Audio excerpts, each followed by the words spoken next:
Welcome, Minda. Congratulations on this a wonderful book, Career Self-Care, Finding Your Happiness, Success, and Fulfillment at Work. Oh, thank you so much. Yeah, it's a lovely read. And I love that at the top it says a must-have guide for today's new world of work. And with the quiet quitting and everything that's been going on, I think this is a really important topic to be discussing. So thanks for being here today. Well, thanks so much for inviting me. So tell me, what led you to write this book? Because it does feel quite timely. Yeah, I think that that almost might have been uh, a bit of good luck. But so I have been writing a column for the website of Inc. magazine for about a decade called Laid Back Leader. And I've written lots and lots and lots of comments of columns and about all sorts of topics. And the nice thing about writing for the web is that you can find out almost immediately what people like and what they don't like because they click on it and they share it if they like it. So I found that as I was writing about topics about in this arena of balancing life and work, of bringing your best self to work by taking good care of yourself, mindfulness, all that kind of stuff. People really seem to take to those topics. And the thing is, as I was researching this stuff, I was learning about it from me because, I'm as bad a workaholic as anyone. So I was using this stuff and I was finding it helpful. So it kind of all sort of worked together. And I thought at some point, wow, this needs to grow up into a book. And that now it has. And now it's a little book baby out in the world. That's it. Yeah. It's really, really great. So, what I love too is the importance that you really talk about in here of self-care being a radical act, right? So tell us a little bit about what you mean by that, and also maybe even defining self-care for our listeners. Because I think oftentimes some people think like it's bubble baths and candles and manicures, which are lovely, but I don't think that's what you're referencing. Well, right. And I mean, I just I don't get manicures, but I love the rest of those things. Um, but yes, so the shorthand that I've kind of come up with for what I think is important in terms of self-care in especially in relation to work, but in general, is anything that makes you happy, healthy, and at ease. So sure, candles, bubble baths, massages, spa days definitely fall into that category. But so does getting out in nature, going hiking, getting regular exercise, because that makes all of us feel better, but making it something that you really enjoy. Spending time with other people that, again, that you enjoy, that you feel connected to, has amazing benefits for our brain, for our ability to function, and even for our longevity. Mm-hmm. So all these things are what I mean when I say self-care, and I'll add in there getting adequate sleep, which is science keeps discovering it's more and more and more important than we thought it was. So all those things about taking care of yourself, about making yourself happy, healthy, and at ease, all of that is what I think of as self-care. And the reason I call that radical, although I think, as you say, this is timely and the gestalt is changing a little bit, especially after the pandemic, is at least in this country, we don't have a tradition of valuing these things. The country was founded by Puritans. We still have a little bit of that mindset, I think. So, it's the person who works hardest. It's the person who works longest. It's the person who gives 110%, right? I mean, how often have we heard that phrase, give 110%? Well, you can't give 110% 110% of the time because it's just not going to work and you're going to crumble.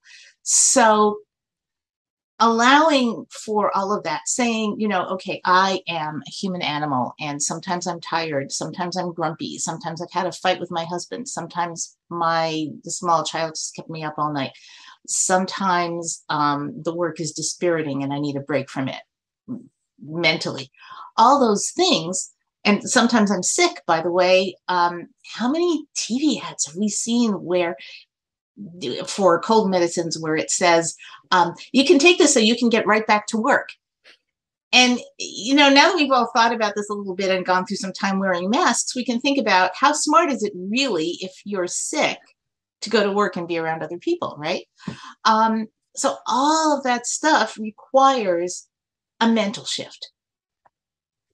And self-care is a bit of a mental Right. shift, I Yeah. think, A for mental so shift. many. Yeah. Right. A mental shift towards saying, okay, this is what I need. And I'm very devoted to my job, but it doesn't mean every minute of every day that I can work, I'm going to work. Because, by the way, that doesn't lead to us doing our jobs well either. It's a thing called burnout, right? Right.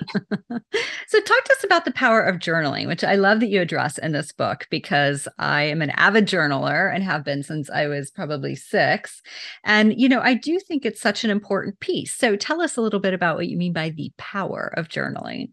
Okay. And yeah, I've been journaling too since I think I was an adolescent. But for most of that time, my journal, and this was still very valuable and important, was basically a record of my moods, which change like the weather. And if I was in a good mood, I probably wouldn't journal, but if I was upset about something, I would scribble a lot. So, and I think that's great. I think that's an absolutely important part of journaling. But over the years, it kind of evolved. So the first thing was I kind of started following Julia Cameron's advice about trying to write 3 pages every day. I don't do it every day, but it kind of got me into that mindset. And then at some point, I saw the 3-minute bullet journal video. So now my thing about power journaling isn't morning pages and it isn't the bullet journal. The bullet journal is really different, and it's a product. It's a productivity tool. And that's what it's meant to be. So it's not about, your moods and how you're feeling. It is about, what you plan to do this week and, what you're working on. And that's great. But somehow for me, those two things can combine to become something really powerful. So the simple but brilliant innovation of the bullet journal is that you number the pages and you put in an index, which means that whatever you put into your journal, you can find again easily. To me, that's a huge thing because it means you can keep track of stuff. So I use my journal still to express my moods, but also to write down my goals, my plans, the things that I think are most important for me to get done this week. And then I can go back on the following Monday and see, how many of these things did I get done? How many of them need to port over to this week? I do the same thing for months. I do the same thing for open-ended future tasks, and I try to include some plan on my part as to when this task is going to get done. So what does all of this do, and why do I think it's powerful? Well, we all get caught every day in the fight between the urgent and the important, right? The stuff that seems like you need to do it right away. And sometimes you don't really need to do it right away. But I think most of us have bigger, more ambitious, more passion things that we want to do. But because we haven't gotten them done yet, they don't have deadlines, right? Only the things you've already achieved have deadlines. Okay, you sell a book, then you have a deadline for turning it in. But if you haven't sold the book yet, there's no deadline attached to it. So having a journal like that keeps you honest about the things that are really important to you and forces you to think about fitting them into your workday and into your schedule. And that's why I think it's so powerful, as well as a place to express your feelings, explore your own thoughts, keep track of what's happened to you. I used to keep track of books I've read too. You can use them all sorts of ways. Right. Really blending it into Yeah. yeah, so much, so much. I love the idea of indexing and page numbering. That's such an important piece, right? Because I do this exercise every year at my birthday of reviewing what have I done over the past year, and then what do I want to do by the next year. And then sometimes I'm digging through journals, where is that? So it's a good reminder. Yeah. Right. And I think it's it's such a simple innovation, and it's so powerful if you like writing things by hand, which I definitely do. And the important thing, so about everything in the book really, but about journaling in particular, the important thing is that it's really individual. In fact, I like writing, so I have a variety of fountain pens that I love in different color inks, and every time I go anywhere, if I'm a tourist or whatever, I come home with a notebook. So always, so that's how I do it. Some people video record themselves. I think that's great. Some people doodle, people who are more visually and artistically oriented than me. So it's really about figuring out a way to use a journal if the idea appeals to you, that works for your own creative bent and your own preferences. And and I encourage anybody to experiment with journaling all kinds of different ways and figure out what makes sense for you. Great reminder. It is very individual. So one of the pieces I love about your book too is it, and I wrote this down because I really, how to have a conversation with anyone, anywhere, anytime, right? Because I think for some of us who lean a little or a lot more towards introversion, and like engaging with people we don't know is kind of like one of the worst things ever, but we can do it, right? Some people can do it, right? And so I'm just curious, like, how do we do that? And how do you help push people a little out of their comfort zones? Oh, well, I love to talk about this. In fact, I just did a presentation about it at a co-working space, I think week before last, and that was so much fun. So first of all, I think even those of us who don't lean towards introversion, I don't think this comes naturally to anyone. The term "SBU," everyone sucks but us. I mean, I think we all have that because humans are tribal by nature. So when you go to talk to somebody that you don't know and have never met, it doesn't come from within your tribe, right? You have to overcome 6 million years of human evolution to do that. I don't think it's easy for anyone. I think some people learn to do it kind of early in life and get comfortable with it, and that may have happened for me. So the first thing is, if it makes you uncomfortable, don't, that's fine. That's normal. And it's uncomfortable. And it's also uncomfortable for the person you're talking to. It's uncomfortable for everyone to some degree.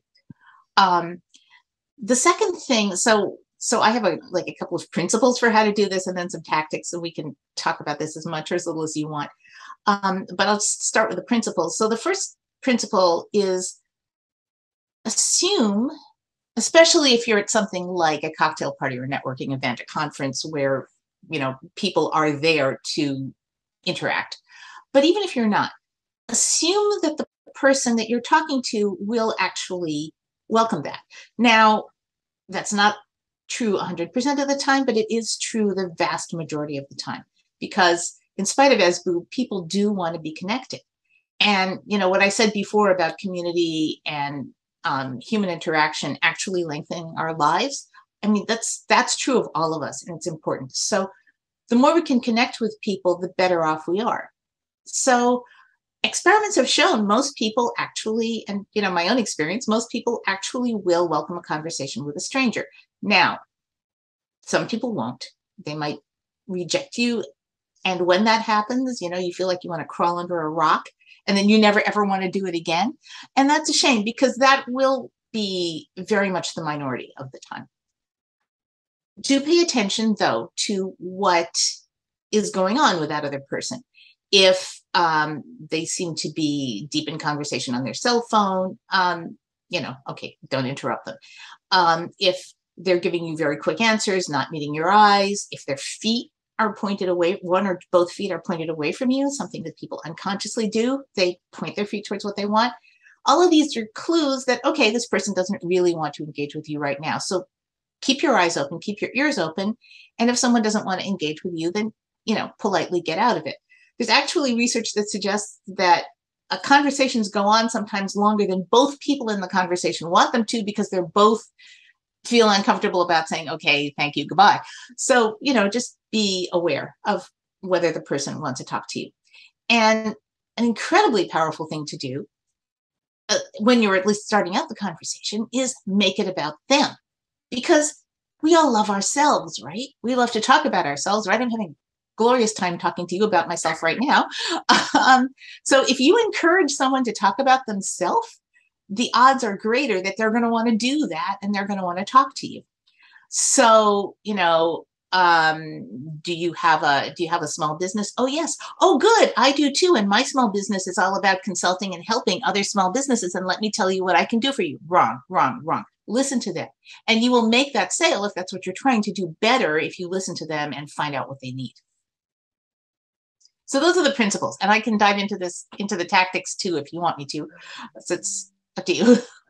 Yeah, well, no, this is so interesting. And I do think I'd never really thought about body language, like looking at feet. So interesting. And you're right. Like when somebody's come up, unless, it's like a little odd, we're on the metro and it's like some random like dude, right? Like other than Well, that, that's another thing. Right. That's a whole other thing. But, it's like, other than that, yeah, I'm always really like, I love it, somebody comes up and talks to me. I remember I was at a retreat last week and somebody came and they sat by me, right? And she was like, "Oh, I haven't really had a chance to talk to you. And so says I should." And so and so we didn't really get to talk much because we were, things were being facilitated, but that just felt so good. And so what little interaction we had felt really nice. And what little, it didn't take a ton of effort for her to come and like sit by me. So I just thought like, that's such an easy thing we can do to help somebody feel special and like we want to get to know them. Right. And she did, and when we get into the tactics about how to start a conversation, she did something very smart, which is she referenced a common experience, a common connection, because, once again, humans are tribal. So and so said, I should talk to you. So-and-so is presumably somebody that you know. So that already means there's some little bit of connection between you and her that would make her not an entire stranger. That referencing a common connection or a common experience is a great way to start a conversation. This is why it's so much a cliche that Dave Matthews wrote a song about it. We talk about the weather because weather is something that we all experience in common, right? We haven't had rain here in many, many weeks and we kind of need it. We can all talk about that with a complete stranger. If it's hailing, if it's pouring, if it's 95 degrees out, or if it's a beautiful day, you can pretty much say to anybody, wow, I can't believe this weather, in a good or bad way. And you'll get a response because they're experiencing it too. So that is one of the ways that you can start a conversation with a complete stranger and probably get to engage them. Yeah. Yeah. You're right. The weather. It's like such a common topic. My It partner is, and I, but that's why, That's why my partner and I were talking just the other day about how like it's how like his parents always start conversations. So how's the weather? And my parents too. Well, what's the weather like? It's like so random. You can look it up on your phone, but they love to talk about it. Well, sure, because it's safe, right? If we start talking about politics or sports teams, I mean, I'm in Seattle, so right now everyone's all excited that the Mariners are in the playoffs for the first time in 21 years. They traditionally have been the losingest team in baseball. Sometimes you can talk about that stuff, but you may get someone who doesn't know and doesn't care. If you do anything that has any relationship to politics, unless you're at a political rally and you can make some assumptions about the other people's politics, that could be dangerous territory. But the weather is safe. I mean, it's hard to get controversial about the weather, until you get into climate change, of course. Yeah. Right. Right.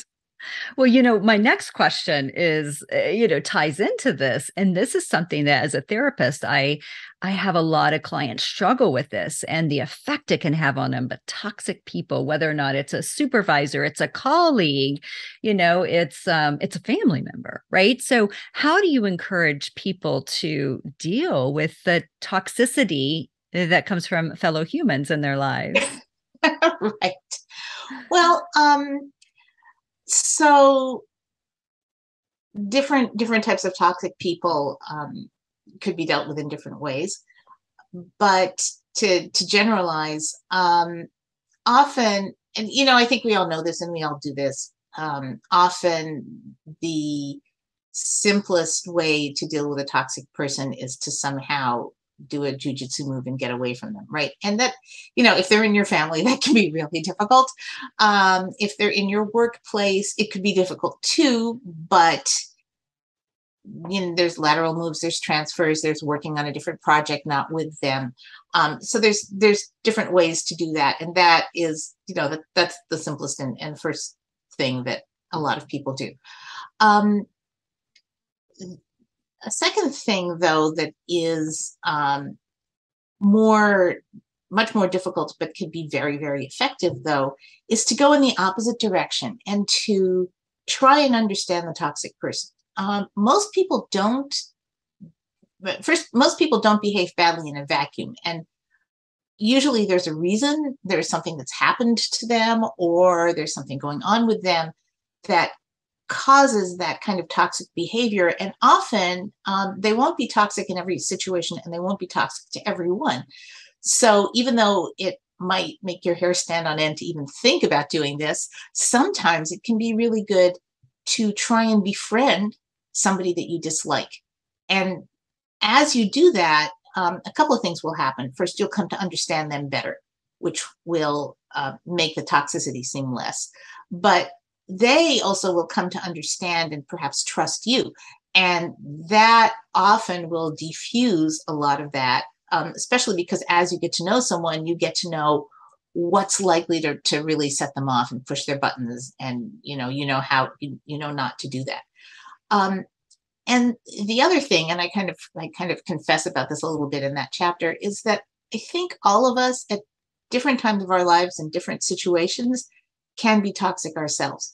And most of us have done stuff that really probably bothered the hell out of somebody at some point. And if we remember that, it's a lot easier, I think, to sort of understand and try and be patient with a toxic person if you're going to go in that direction as opposed to escaping them.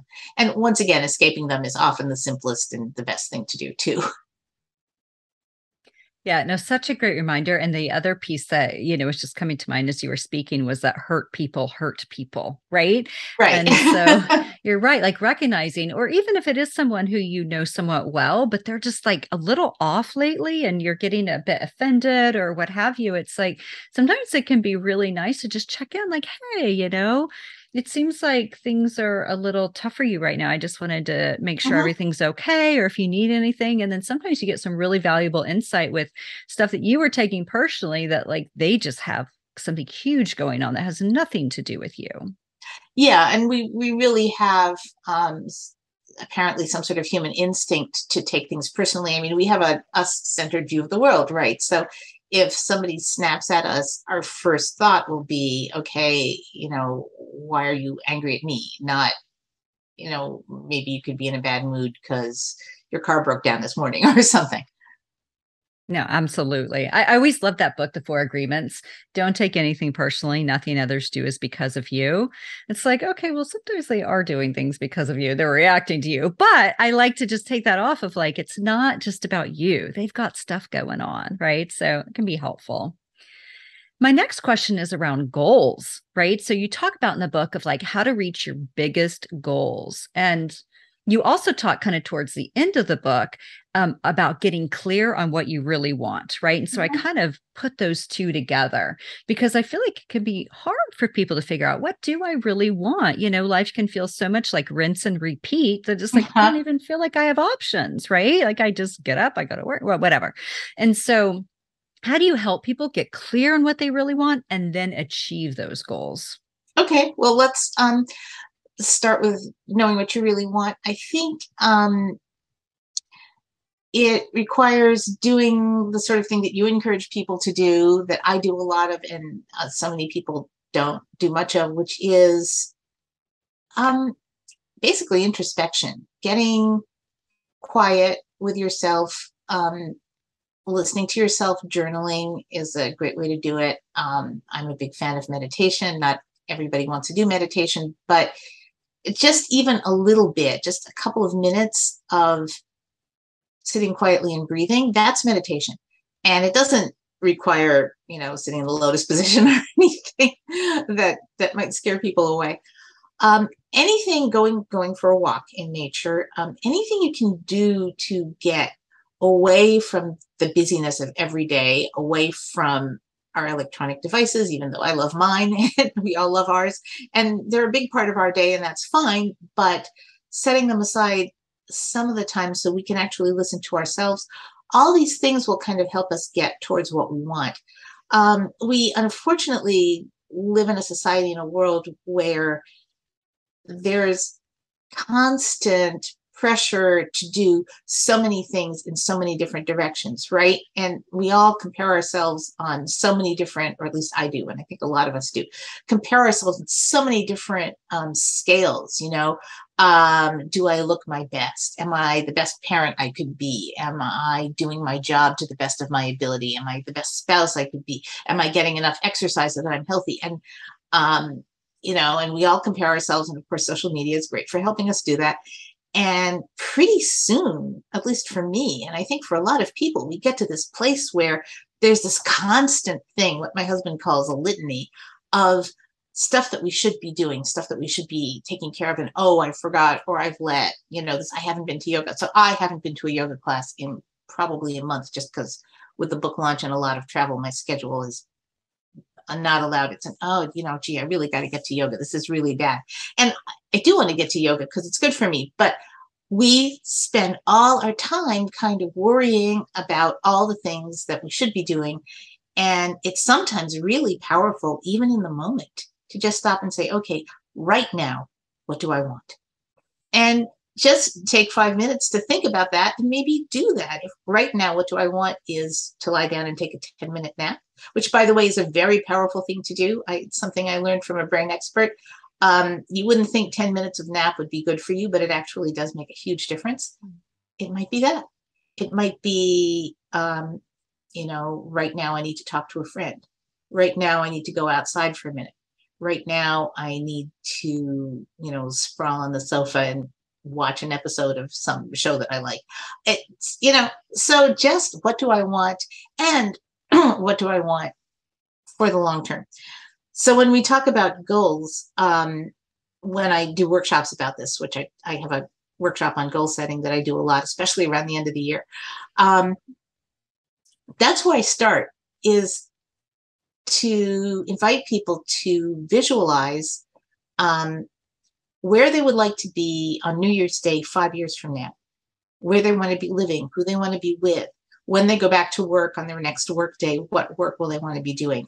And to really like try and flesh out that fantasy, which can be really hard. I find that exercise really hard when I do it for myself.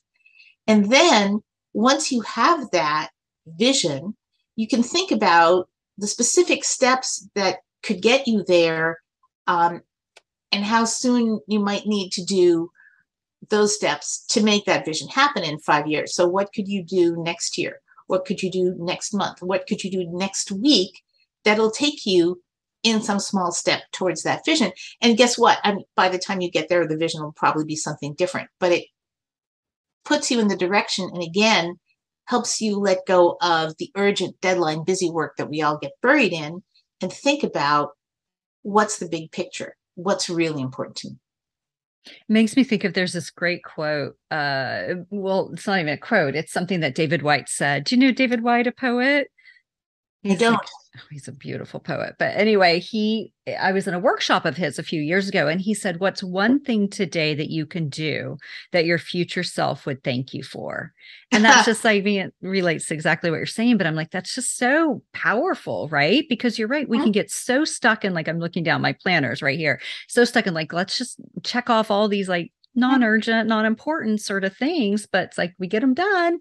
And then what about our bigger picture dreams and projects? And, you know, it's like we're not necessarily making time and space for them. I think we really struggle with that. We do. And, you know, and it's hard to find, sometimes it's hard to find your way through this, because at the same time, it's true that we need to live in the moment, because ultimately the moment is all we have. None of us knows how much time we have on this planet. We need to have spent it, you know, joyfully, among other things. At the same time, most of us kind of abuse our future selves, right? There was I think it was Bart Simpson who said, you know, something about his future self, and he said, gee, I really feel sorry for that guy. And it's true. I mean, this is why we do things like run up credit card debt, because future Minda will worry about that. Um, I mean, and it's a kind of brain bias we have not to understand that future us is us. Yeah, I love that. I love that quote by Bart Simpson. That's funny. So, my other question for you is like, and you mentioned this at the beginning of our talk, is how do we stop working so hard? Right. I think there's the hustle culture. And then, I think through the pandemic, or at least after, I guess we're kind of after, right? It's like there's this quiet quitting. There's this, I want boundaries. I don't want to work all the time, like anti-hustle culture, which is good. But I'm just curious, like, how do you encourage people who that's their MO, and maybe they even love their work, right? But it's like, how do they stop that? Right, right. And, and it is, again, we're all in a society where we're pushed to do that, right? 110%. I saw a commencement speech that Elon Musk did recently where he said, with simple math, if your competition works 50 hours a week and you work 100 hours a week, then you're going to get twice as much done. Well, no, I'm sorry. There's 168 hours in a week.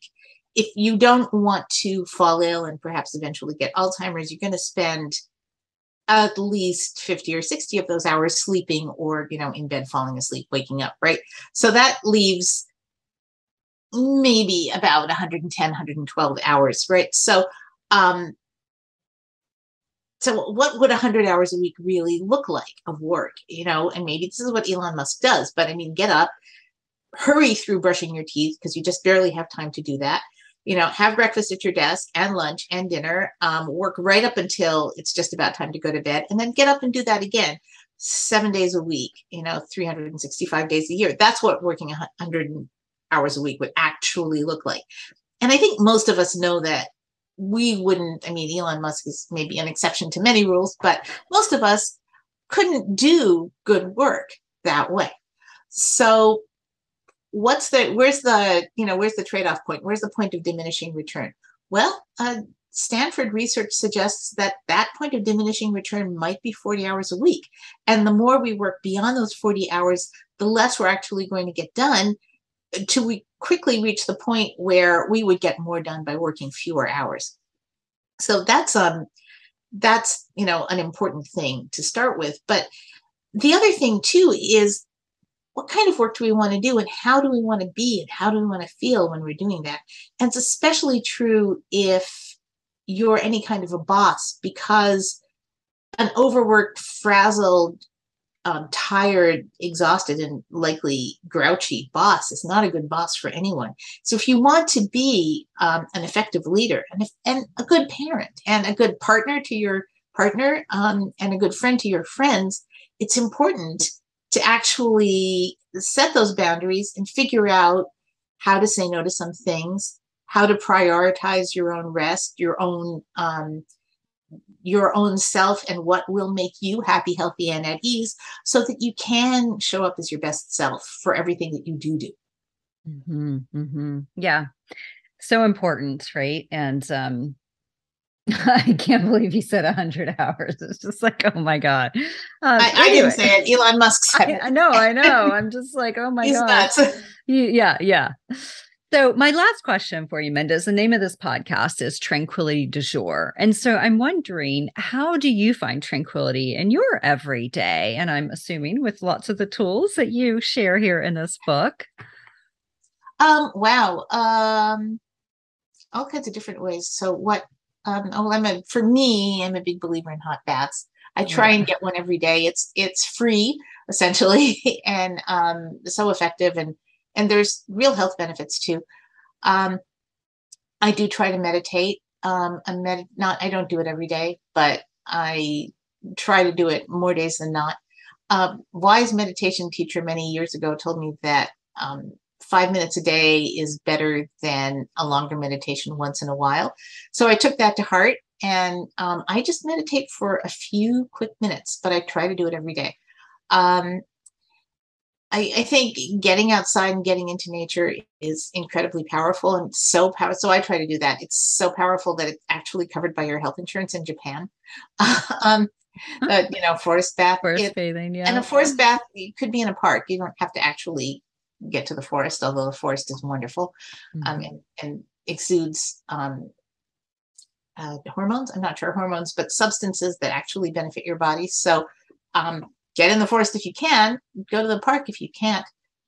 Um, so yeah, I guess. And then, as always, leaning on friends, leaning on spouses, family members. I think it's truly dangerous to get isolated, and we live in a world that really allows that to happen. Um, Too much. I mean, there's more people living alone, I think, now than in most of human history, and it shows. I mean, it shows in how we deal with things in our interactions. And we're all again American. We're independent. We're loners. We're do it all myself, and that's great. But it truly is important to have people in your life that you care about and trust and feel comfortable with. And that's probably the most important thing of all. And I think that really came to light during the pandemic, right? Whenever we were so isolated. Yeah, yeah, it was very, so I was fortunately home with my husband, and fortunately for me, a lot of my social life anyway kind of took place outdoors. So I pretty quickly put it back together, going for walks with people and such. But yeah, and then, we had for much of the pandemic, some friends of ours started a regular Zoom meeting that none of them, I think most of them had never used Zoom in their lives because they were retired or whatever. They didn't have I've been using it for years, but they didn't have jobs like mine. And just every Sunday we'd get together with a cocktail and Zoom and hang out for, an hour or whatever. And that was such a lifeline during the worst of the pandemic, or during the worst of the social distancing, I should probably say.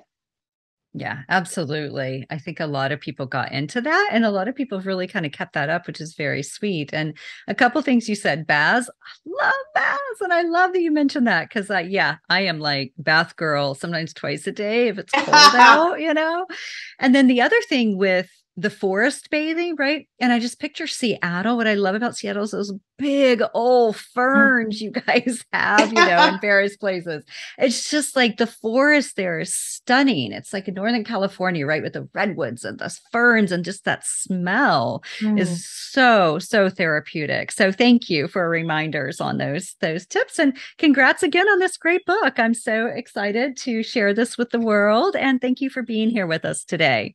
Thank you so much. It's been fun.